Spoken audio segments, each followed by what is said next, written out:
All right, babe, it's time for another Westworld. You excited? I'm super excited. This season feels very different than the first season.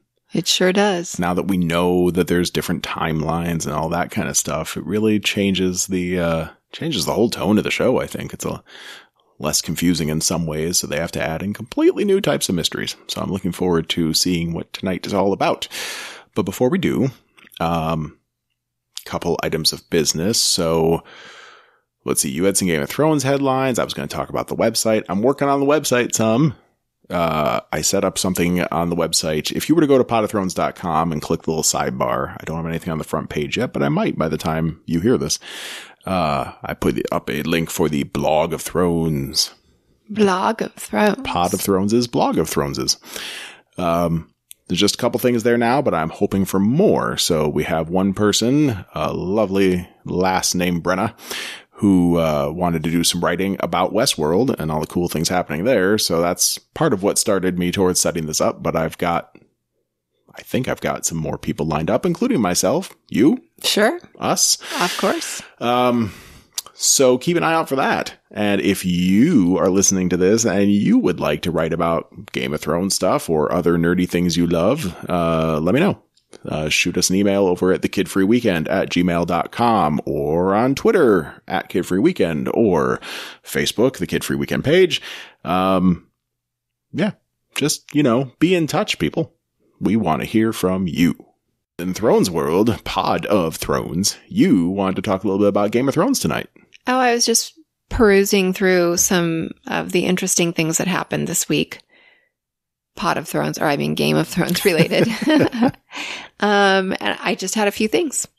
Honestly, I was reading an article about David Benioff and D.B. Weiss and Peter Dinklage watching Rick and Morty, of all things.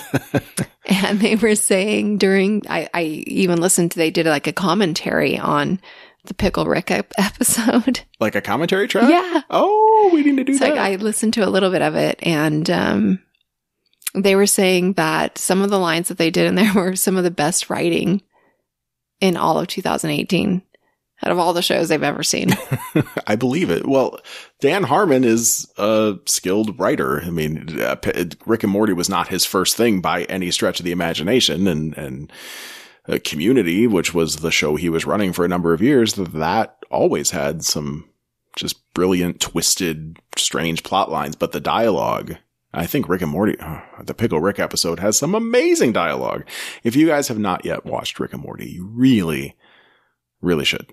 It gets better and better each episode, I think. And maybe someday we'll do some Rick and Morty centric podcasts and just talk about the seasons and the crazy overarching plot of that show, if you can pinpoint that. And it's kind of hard to say what it is, but there's a lot going on. There is one thread that's running through all three seasons, involving, I guess we could say, evil Morty.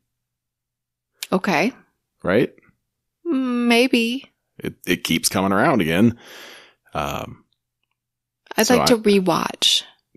I'm always up for that, babe. Let's do that. So it is brilliant science fiction, despite the fact that it's cartoon, despite the fact that it's extremely crass and vulgar in ways that you never thought you'd see in a cartoon. It may be worse than South Park. I don't know. South Park's pretty bad. So much worse than South Park. South Park had people like pooping out of their mouths and stuff. Like, I guess it's not quite as in your face with its excessive vulgarity, but it's pretty bad. I mean, the brutality, the violence. So these guys are into it, is what you're saying. Yeah, they love it. So anyone that's a Game of Thrones fan, or if you love Peter Dinklage, then you should be watching Rick and Morty like Peter Dinklage is. Yes. There you go. In other news, Kit Harrington sent out his invitations. Jon Snow sent out his invitations to he and Egret. What is her name? Rose Leslie. Oh, that's right. No? Yeah, I'm pretty sure that's Leslie? it. I'm pretty sure that's her name. Okay, well, they're getting married. I'm proud of myself for pulling one off for once. I'm really bad at names these days. Anyway, they sent out their invitations and they were Game of Thrones themed. Is that awesome, or kind of in your face, cheesy if you're Game of Thrones stars, and then you're going to have a Game of Thrones wedding. I think it's awesome.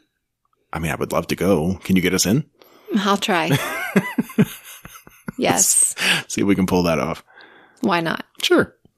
Just start researching that after we record. Okay. Okay.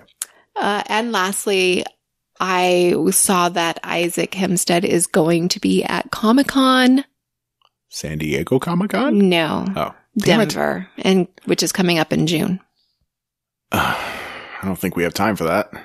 You know, it'd probably be impossible to get even near him anyway. Yeah.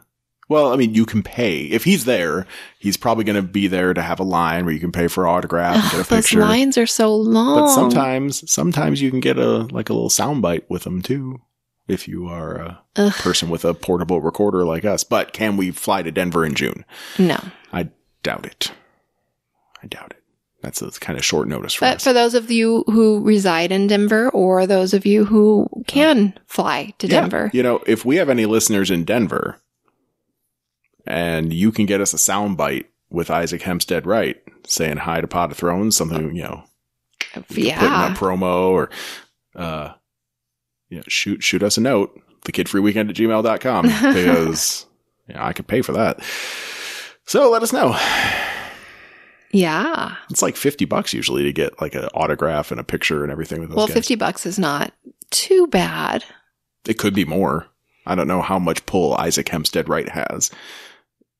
I feel like we paid that to see the Tell 'em Steve Dave guys? Tell 'em Steve Dave guys, yeah. I think it was like 20 or 30. But it depends on your level of celebrity. Right, so, that's what I was saying. Yeah. I thought it was like 50 for Brandon them. Stark is probably at least $50. He should be. He is very special. Although he was pretty boring for a couple seasons. Well, boring, but then now I think he's going to be awesome again. I hope so. I hope that we get to see him walk. I don't think he's ever going to walk. Well, he walks in his dreams. In his visions. Maybe we'll see a lot of his dreams. Probably. Okay, so those are your big Game of Thrones headlines. I see you put your phone down. Yep. Okay, so we're good. So should we go watch Westworld now? Yeah. Okay. Well, I'm sorry. I just thought, we should talk Game of Thrones a little bit. And we did. Those are some good tidbits, of course. Also leads to Rick and Morty. Oh, and if you missed it, just earlier this very day, we put out a episode we were talking about Avengers Infinity War. Mm-hmm. And let's not forget the Game of Thrones connection there. We do have Peter Dinklage, of course. So yes. And he is very Tyrion-esque. Yes, exactly like Tyrion. When they cast him, I don't know what that character's like in the comic books at all, although there is a picture of him on the thumbnail for the episode.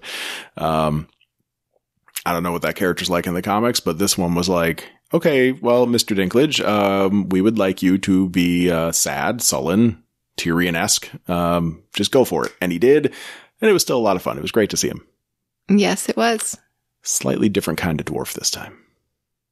But if you haven't seen Infinity War yet, we ain't going to talk about it here. So that's what the spoiler-filled special Infinity War episode's all about. Go on over there and check it out. Yep. Yeah. All right. So now we're going to go watch Westworld. Here we go. Westworld. Westworld. Fucking time. Shoot my face off.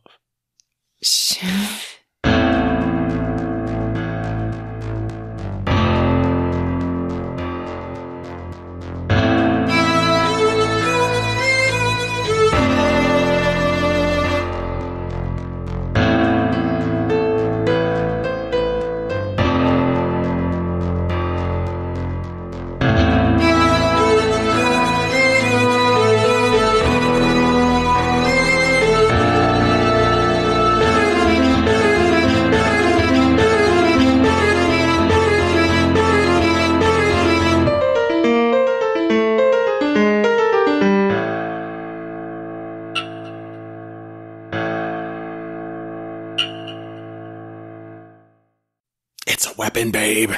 It's a weapon. It's a weapon. What do you suppose it is? I don't know.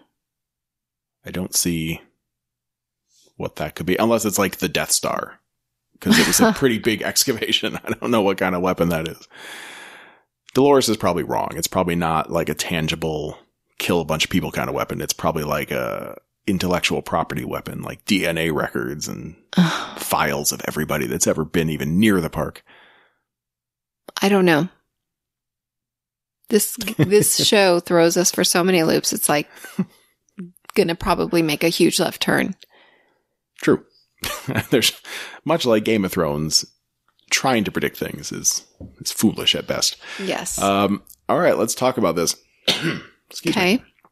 All right. So my very first note here for the episode was that Dolores was with Bernarnold because I don't know who's who. And I think actually, even though now we know she was hanging out with Arnold, I think the subtitles said Bernard. Ooh, really? Yeah, I think so.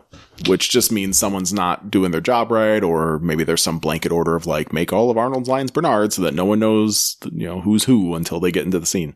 Could be one or the other. Who knows if it's strategic or not, but I had to write Bernarnold because I wasn't sure who it was. Okay. Can't make it, but it was the real world and it was definitely Arnold. So this was stuff we saw in the season previews where Dolores is in the real world and she's like, oh, it's so marvelous and amazing and there's city lights and everything's pretty. Have you ever seen such splendor? And she said that a few times in this episode, didn't she? So she is awed by the glory of big buildings and pretty lights. And we see young Ford come in, but we don't actually see his face. I would have to assume it was still Anthony Hopkins doing the voice. Do you think? I was wondering about that. I was wondering how they get him to sound so young. Well, I don't know. Do they just speed it up? And I'm not sure how different those voices would be. Now, it's a good question. Maybe there's some audio editing processes you can do to like take the gravel out of an old man's voice and just make him sound young again. Maybe. Do they do that stuff, you think, in like when Michael Douglas was really young in Ant-Man or something and he looked like he was in his 30s again? I think they did. I think they changed his voice? I think they made him sound a little younger. I think it's like probably auto-tune or something for voices. You gotta do it just right so he doesn't sound like a robot. All right, so young Ford was having an argument. He was annoyed because Arnold wasn't sending Dolores out to whatever was about to be happening. She wasn't ready. And he said she wasn't ready, but he says Ford says that Arnold's playing favorites. What do you think? I think it was favorites. She wasn't ready. She just proved it right after that because she's repeated a line that she had already said. Well, that's true, but isn't he giving her like special education on the side and stuff to try to make her different? I feel like that's his pet project. Like he's showing Dolores things he wouldn't show anyone else, and she's not ready like the other ones are because... Well, Dolores was number one, wasn't she? She was the first one. Well, yeah, and she's going to like the gifted class. Like she gets pulled out of the regular classroom to go to the advanced, be a human class. She was the first one. Yeah. And she sure is the prettiest. But then, by going to the special class, you're missing out on some of the basic lessons. So that's why she's repeating herself and shit. No. Or maybe he just he said something about putting new improvisations in her. So he's like testing it. He's like she's like a beta test unit. But he's still taking a very fatherly stance towards her, even though at this point it sounds like Charlie's still alive. Hard to say for sure. Well, I think that he, Bernard or Arnold was fascinated by their learning curve and how quickly what he perceived as becoming humanized or self-awareness. He was, I think that she probably showed the most, well, for whatever reason, she was number one. I don't know. Is it favorites? I don't know. Maybe it is favorites, but she's number one. We don't actually know when Charlie died, but I feel like season 1 made it seem like Charlie died before Dolores as the first robot was born. That was the impression I got, that like Arnold was sort of a broken man already because he lost his kid and these were his new children. But then he takes Dolores into his new home he's building near the park. And he says that Charlie's really excited to meet her. So is that for realsies, or is he just delusional? I think he really did die. You think Charlie's already dead? I think Charlie died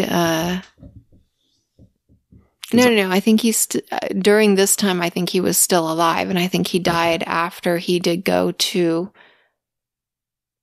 I don't know when he died, but anyway, I think those memories were real of him dying and of him talking to his wife over Skype or whatever. Yeah. I don't think those were made up memories. Well, because that kind of made it seem to me like maybe he went to the park. Like maybe if all this park stuff happened after Charlie died, then he would still have that conversation with his wife where he's like, well, this is your way of coping. At least you can get away.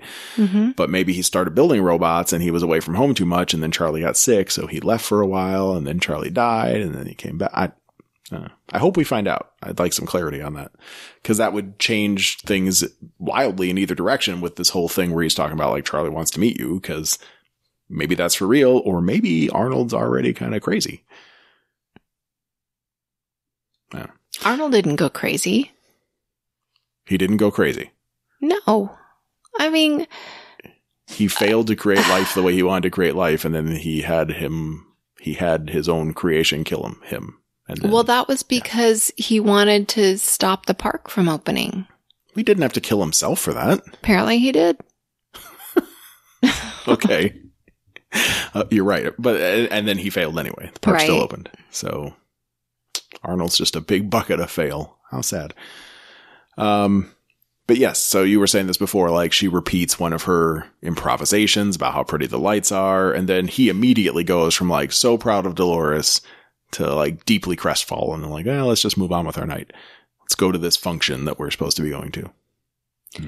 I think he was disappointed because she was just showing more signs of failing. He thought that she was really becoming real, and then this is just kind of like oh shit, she's really not real. That's the great trick of artificial intelligence, isn't it? It's this whole philosophical thing with even in season 1 of Maeve being like, I'm thinking for myself. And then as she's saying that, like a millisecond before she says each word, it's popping up on the screen, right? So is there any point where artificial intelligence becomes real? Because there's some deeper level to program what you're able to improvise. Right. It's really complicated. Very complicated. I mean, how do you... Or did I just blow your mind? Yeah. All right. Well, then we'll move on. So let's stick with the past because we had only 2 timelines as far as I can tell in this episode, which is an improvement. Again, good job, Westworld. No, they did. I guess the past timeline jumped around a bit. Okay. So after that scene came a portion where we see William and Logan. Mm-hmm. And we find out for sure. Okay. We find out a couple things. At this point, William is dating Logan's sister. Cause he says that to a guy. Can you believe this? I don't know, pussy or whatever he calls him is dating my sister. And we do find out that his name is Logan Delos. So the Delos Corporation is named after Logan's dad, Jim Delos. Mm-hmm. That's what we learned today. And then they meet up with a guy who says he's from the Argos Initiative. Ooh. Argos and Delos. All sounds so official. And he's with Angela, who we recognize. I don't think we recognize that guy. He didn't look familiar to me. He did. Yeah, he was Kissy. What? That was Kissy. No fucking... Are you kidding me? No. Now I gotta rewatch this shit. That was Kissy? That was Kissy. The kind of intimidating business guy? Because Kissy was like a sad sack. That was Kissy. Oh my God. Okay, I can't wait to go look that up. All right. Cool. All right. With Angela, who I did recognize, you didn't say anything while we were watching it about Kissy. Fuck. All right. I thought you... I did not recognize him. Nope, not at all. Not in the slightest. He cleans up nice. I guess so. So they start talking about, there's all this stuff that Logan could be investing in, artificial reality, augmented reality, virtual reality, And they're like, well, this is something more tangible. But this all leads Logan to a room full of people. Or are they people? They are not. He has to figure out who's real and who's not. And he goes around the whole room and he's like, fuck, I don't know. And then he thinks Angela maybe. And then he's like all blown away. And then she like wiggles a finger. Twinkles her nose. And everybody stops, including someone playing piano. Oh, it's Gold Clem. Clementine. Did you watch that video with the Rickroll? No. Oh, I think I tweeted it. Oh. I think, or maybe I just enjoyed it in my own time, but there was this whole thing on Reddit. They didn't ask me anything, the creators of the show. And so they put this link to the video and they said, we decided to do things differently this time around. We're just going to tell you what happens in the season. This is full of spoilers. Don't click it unless you want spoilers. And so it starts off with footage and Bernard's talking and saying some stuff that he didn't. He's like, when we start on the beach and this it's like he's narrating his way through an episode. And then it pans over to cuts and pans to a different location. And they're in, I think, Sweetwater. And Clementine's at the piano looking sort of dead-eyed still, like modern Clem would, because she got fucked up. And Dolores is there, and Clementine starts playing piano. And then Dolores sings Never Gonna Give You Up, Rick Astley. It's pretty amazing. I gotta see that. All right, well, remind me to link it in the show notes, because I always forget this I'll try. stuff. All right. You can look it up and send me the link while I start putting the final everything together. Okay. So yeah, Clementine's on piano here too.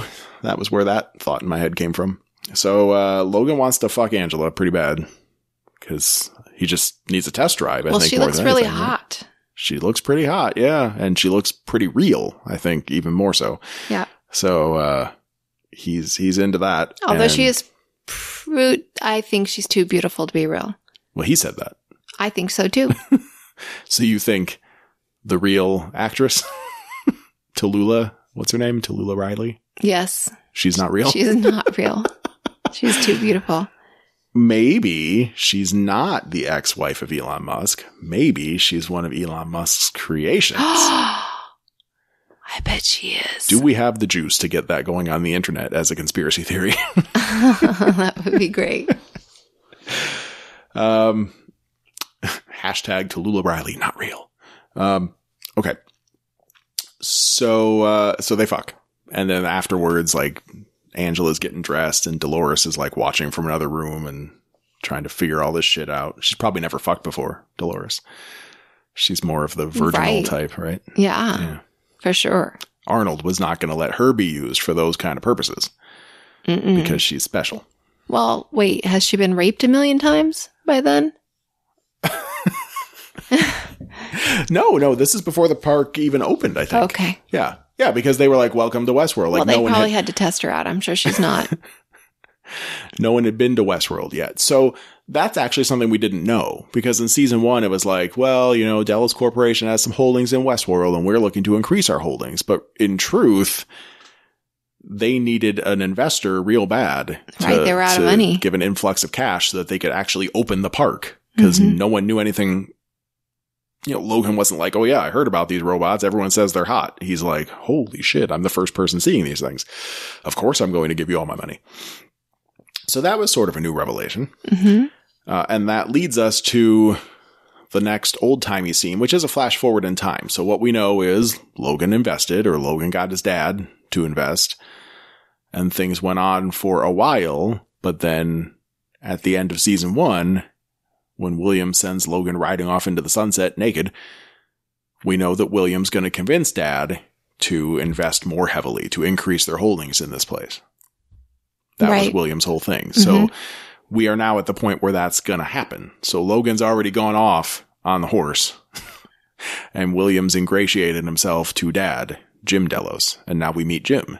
Right. And Logan is shooting up some kind of weird drug. Oh, no. Well, that happens in the next scene. Okay. So this is the scene where Teddy grabs Dolores' can and then everyone freezes. And the helicopter comes in, and that's where we meet Jim Delos. Right. So he's got a cool Scottish accent, but he has this talk with William, and he doesn't want to invest in this. It's all toys and nonsense, and what a waste of his time and money, and you're so stupid.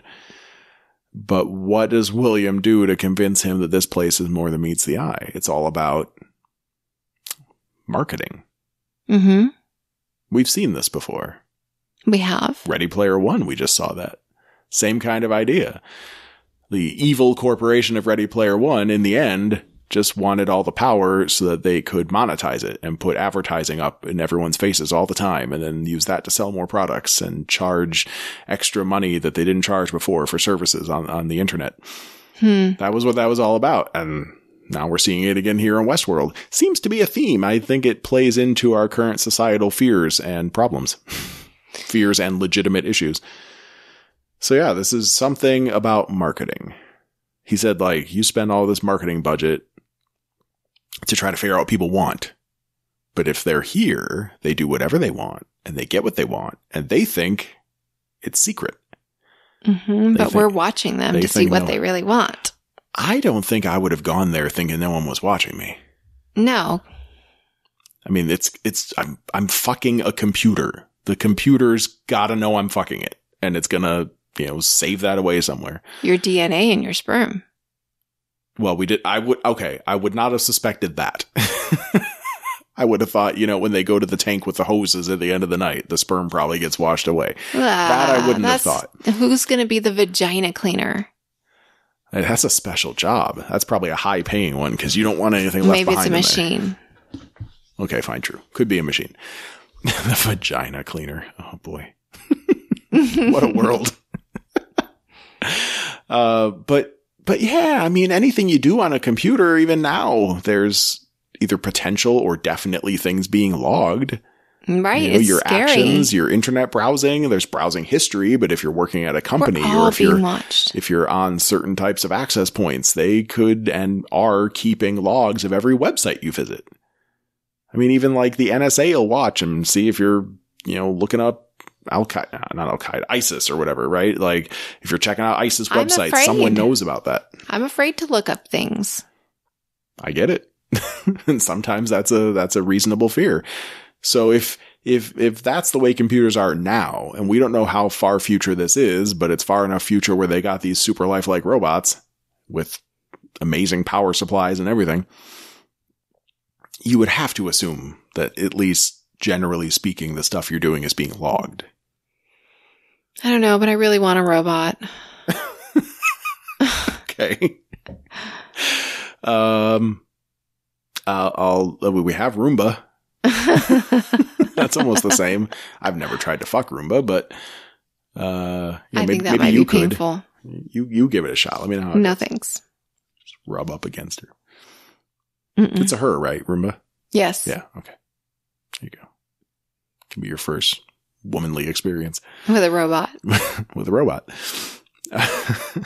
So that's what this, at least at first, with William's initial plan, that's kind of what this seems to all be about, is marketing, logging data on individuals and then I guess being able to sell stuff to them later. We just don't know what Delos is selling.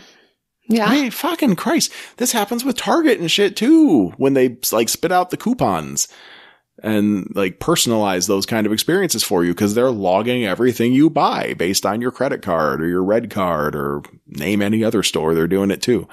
Mm-hmm. It's scary. Yep. So this is just an extension of that idea. Maybe they're recording everything that everybody does and they'll have a bunch of shit on them then.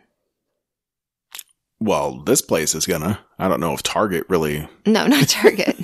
Target's not gonna come to me like, you buy too many licorice packages. We're gonna tell everybody if you don't cough up some dough. But I said I was not eating the sugar. Please don't turn me in, sir. You don't like licorice? Whatever. Twizzlers. I don't know. But you get what I'm saying. I get it. I mean, they could extort me for stuff like that. They could extort all of us for stuff like that. Secret purchases. Hopefully it won't come to that. Well, no. Okay, so then continuing on that same timeline with now Jim Delos in the picture and young William, we're at a party. Everyone's all fancy. Dolores is there in a white dress playing piano.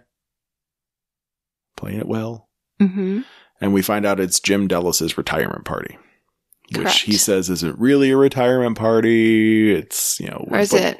William's clearly moving up and taking over, but he's like coughing funny and is implying that he doesn't have much time left. So we don't know what's wrong with him, but got cancer or something. He's got the cancer.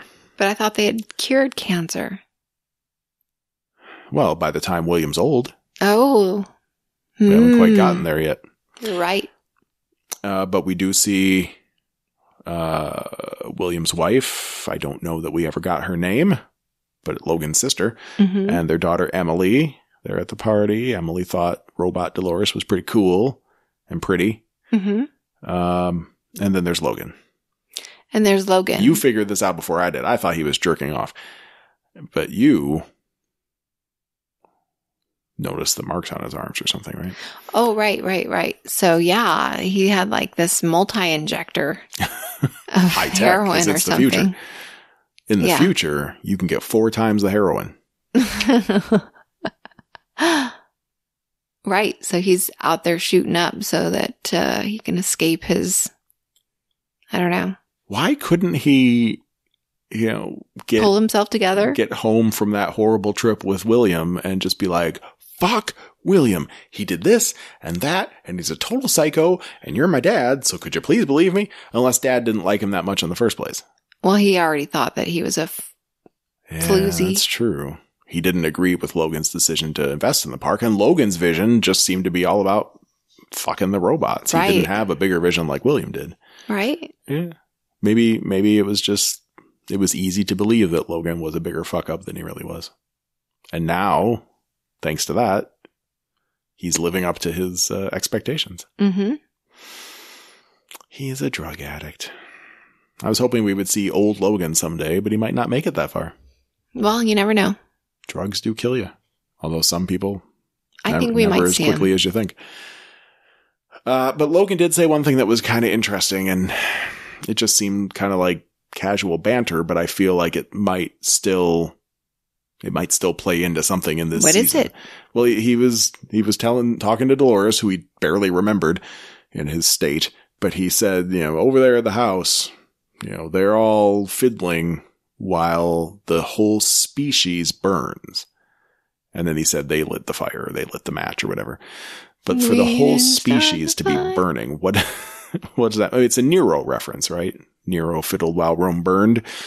But what does that mean? How does that play into them logging and collecting everything? What is the danger to the, all of humanity? That's what I want. It's robots taking over. Do you think Logan thought that was going to be the inevitable end? I don't know. I mean, he was pretty high. Maybe he was seeing robots take over. Flying through the air. I don't know that Logan is capable of having any kind of thoughts that are, he's not very smart. Okay. Fair enough. He's going down that path that we see from certain socialites in real life now. It's just drugs and sex and easy living because daddy's rich and he's going to leave you money and you're at least going to be comfortable even if you're not in charge. And your life is so awful. Right. Well, you have no purpose. It probably is awful. Well, give yourself a purpose, you fool. Well, yes. I mean, look, you and I can see that, but yeah, go volunteer at the very least hospital. Get a hobby. Right. That's what people without hobbies go fucking nuts. Play a video game or something. God Christ. Okay. And then finally, in the past timeline, we had William and naked Dolores in a chair. And he got all philosophical. She's not even real. She's not a thing. She's just a reflection. But she did help him want to see himself. The whole falling in love with her thing. In the end, it was kind of pointless, but something good came out of it, I guess. Right. Well, that's what he said. That's what it's all about. Seeing who you really are. Yeah. And he said, here in the park is an answer to a question no one's ever dreamed of asking.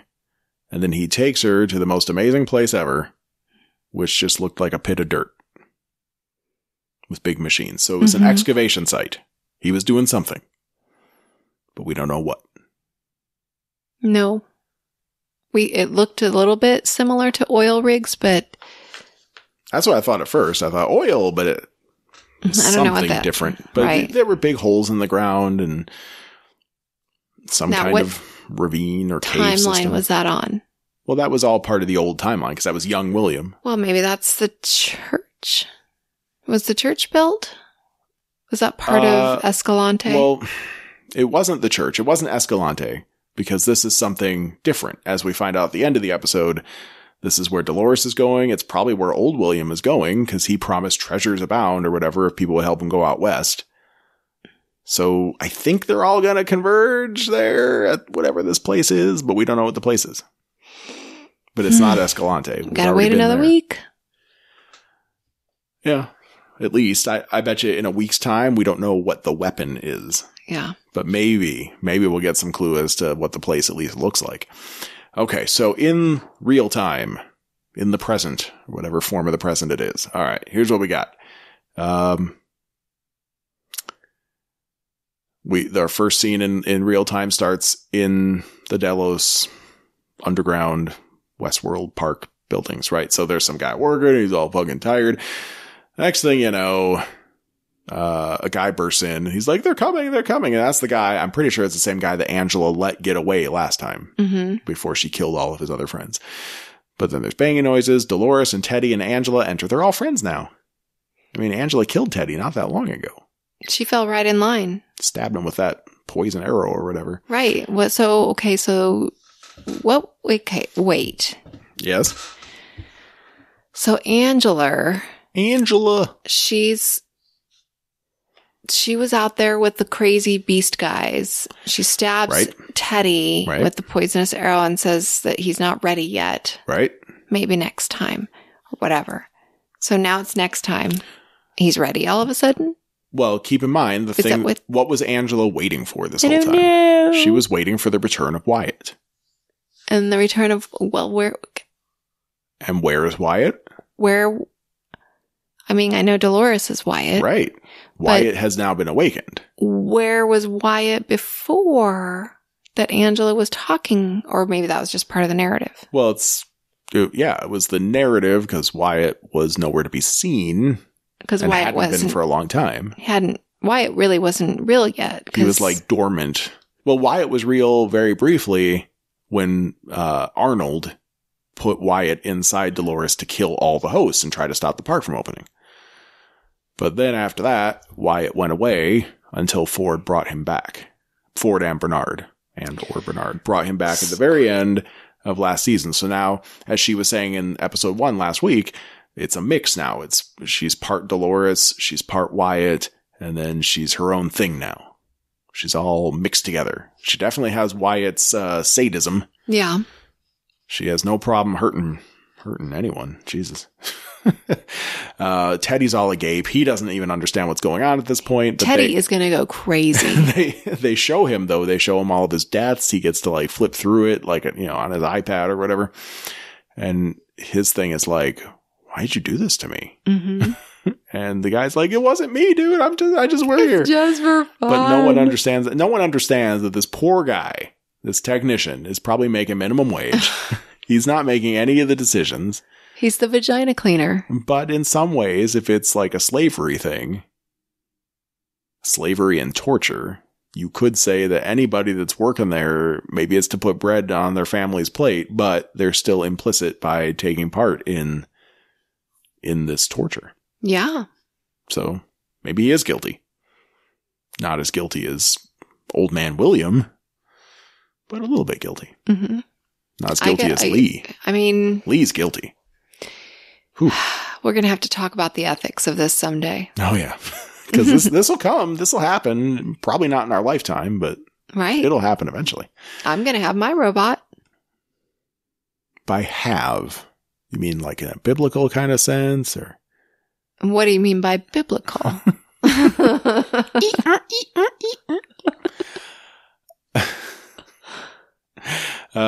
Okay. So,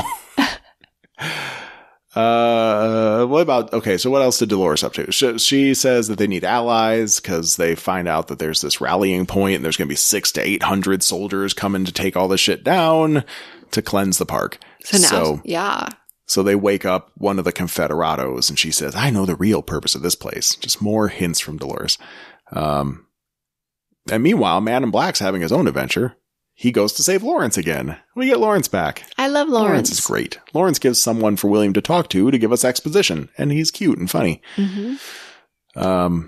But in the process of saving Lawrence, old man William, Man in Black, gets shot in the wrist. Ow, yeah. That's gotta hurt. And then, did we see what was in the pink package? I don't think we did. I don't think so. Or was it medical supplies? He was like fixing up his wrist. But I don't think we saw him like bandage it up. I don't know what it was. I don't know. But he's having this whole big speech. He says they're all going to be dead soon, but he's going to burn this place down before that happens. And they make a plan to head to Pariah. Mm-hmm. So we get to see Pariah again. While they're on their way to Pariah, Dolores and her party find Maeve and Hector and Lee. So we get to see them, if only for a second. They don't want to join Dolores' army. Not interested. Lee looks fucking doe-eyed and scared all at the same time. Mm-hmm. Good acting from him. So instead they go to this Confederado camp where they had just resurrected one of these Confederados back at the home base. So they're all confused because like this guy died, and they're remembering that because they're not resetting every night like they used to. So they're not very respectful of Dolores. She's just a girl, babe. Yeah, they think she's just a crazy girl. Yeah. They don't follow her. They follow their colonel, and he follows God, because the Confederados are holy men, I can tell. Oh. It's one of those things. Yes. So they all get their asses killed, which is awesome.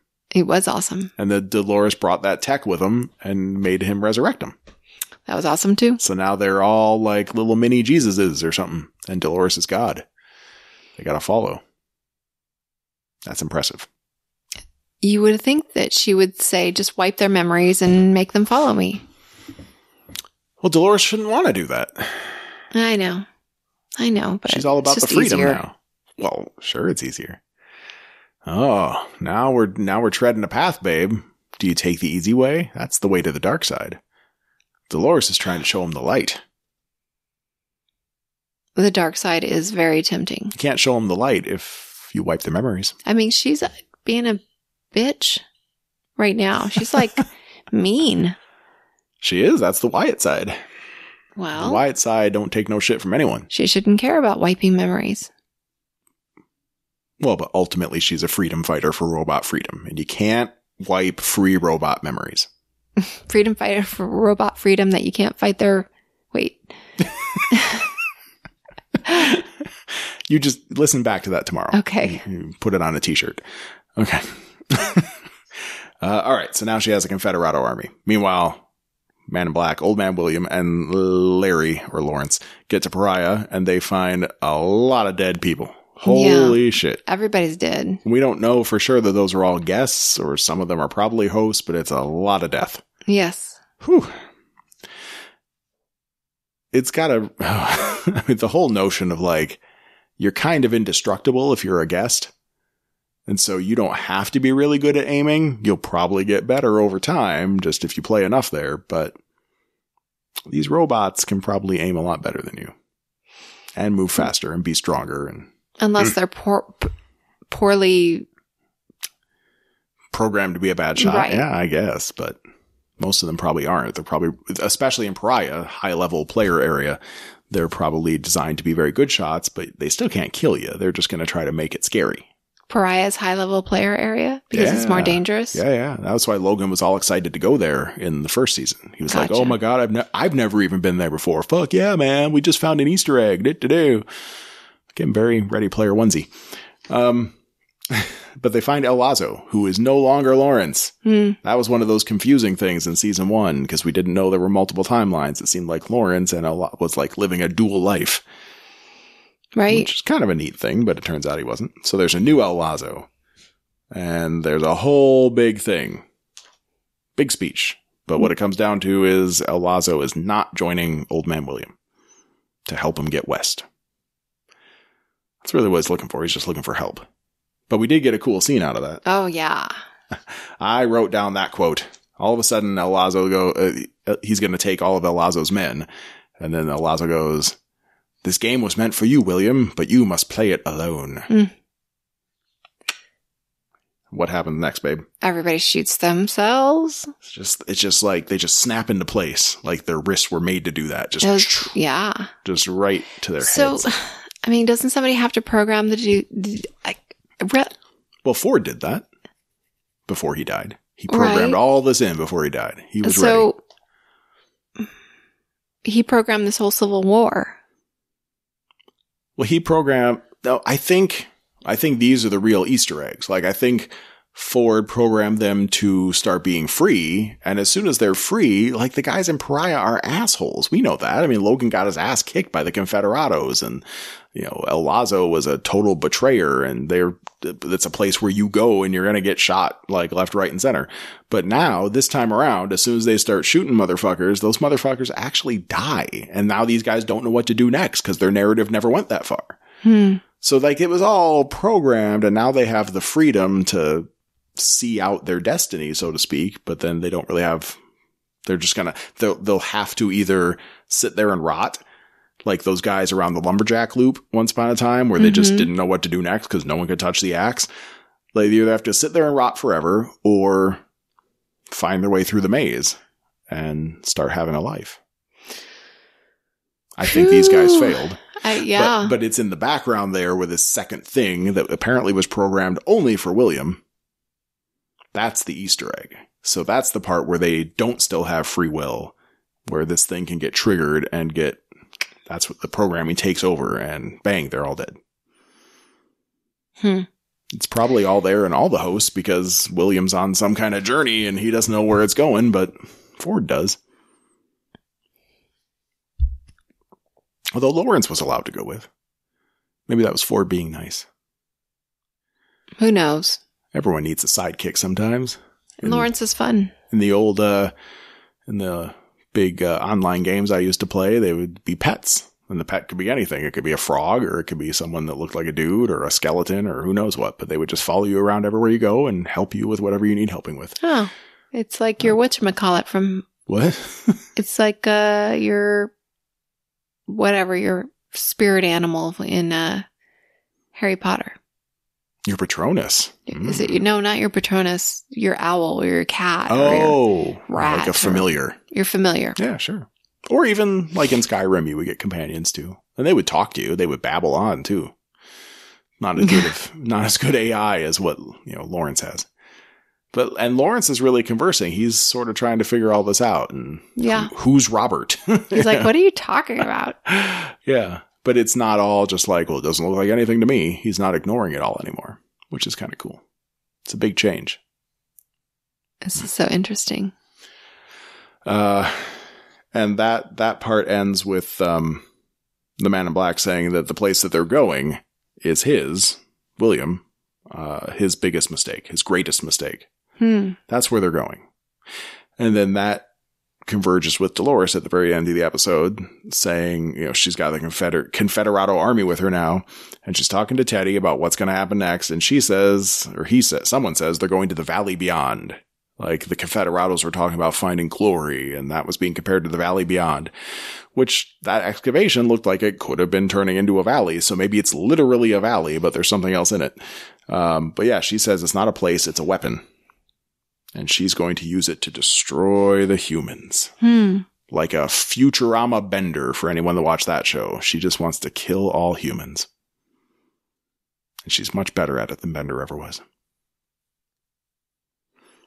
Now, there was only 46 or so original hosts. Right. Aren't those the only ones that can develop this free will? Maybe. So we don't really, know for sure. I mean, it's only 46 people they have to deal with. I mean, they're not all of the hosts are going absolutely batshit crazy. The guys Man in Black fought at the beginning of this episode to save Lawrence. They were regular guys. They weren't like, hey, down with kill all the humans. They were just doing what they would normally do in that situation. It doesn't seem like that's that many to fight off, although they are pretty. The guys in the bar, like when William went in there to get whatever's in that pink package and like busted a hole in the wall, they were just like, you know, Right. I don't know what the hell just happened, but they didn't even say, "Hey, dude, you got to pay for that."